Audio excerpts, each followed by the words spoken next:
I think as human beings, we're always looking for motivation. We're always looking for a magic pill that will help us succeed in our goals, which will make the tasks much simpler and easier.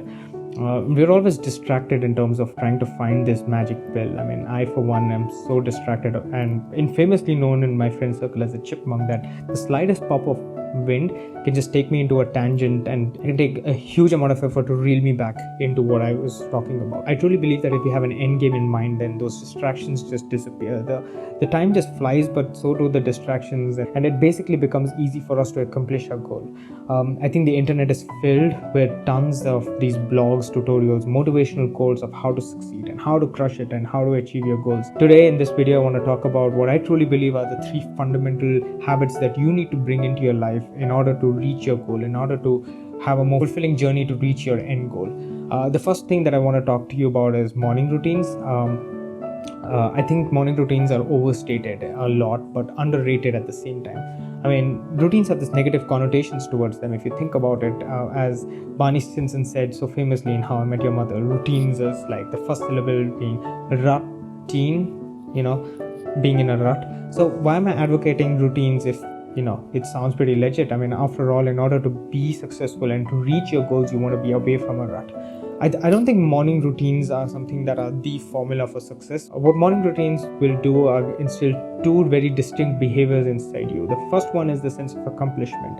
And I spoke about this in my previous video where I spoke about how I adopted a better morning routine, where I tried the Tim Ferriss morning routine challenge. What morning routines do is kind of instill this idea of accomplishment in a way where you complete one task every day in the morning. I mean, this task could be as simple as just making your bed, or it could be as elaborate as making a complete breakfast and going for a jog. I mean, it's up to you what you define the idea of your morning routine. But what happens in your brain is that you're now accomplishing one task, which means you're unlocking the idea that you can succeed and complete tasks as you go through the day. And that's a very, very important attribute to have.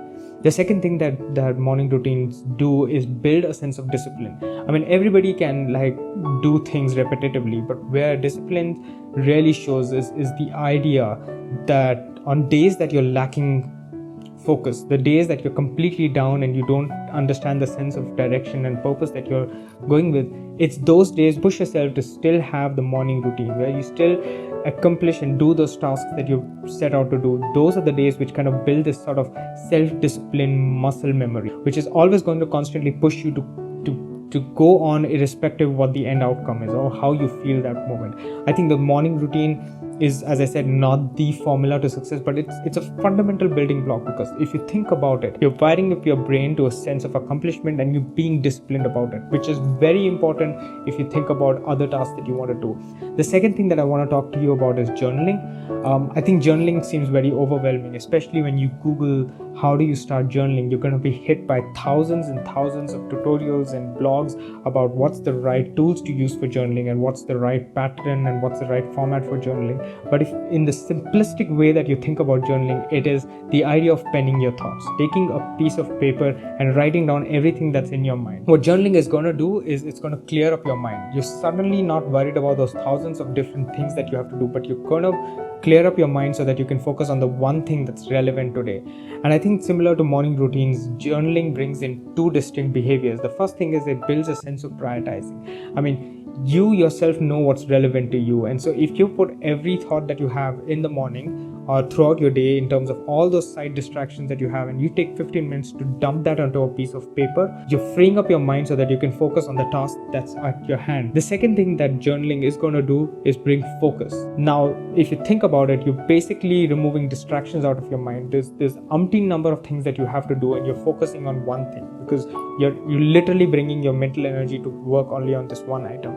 Journaling in no way, in my view, is a fire and forget where you write something and you throw it away. Conversely, it's a way of parking things that are not imminently relevant. I mean, you clearly will be able to understand that the 1,000 things that you have to do throughout your day or throughout in order to reach your goal, what is more relevant to you today and what you can focus on. Now, by no means am I going to be a purist where I'm going to say that to journal you have to use a piece of paper, a physical book in order to journal, but you can always use your mobile phones. But inadvertently, the effort that you use to write your thoughts down, to write and clear up your mind, that acts sort of like a sieve to remove things which are not even necessary. I mean, your mind is always going to be thinking about thousands of different things, of what are the things to do and what are the potential problems that can occur.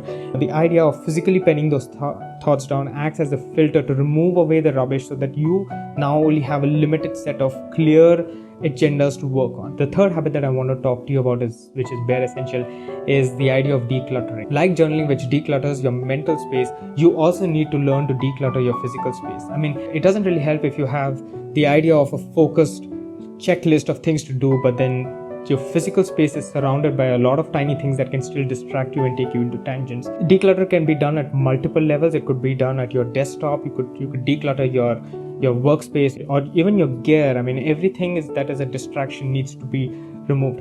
I know that decluttering a lot of times seems very similar to minimalism. There are similarities.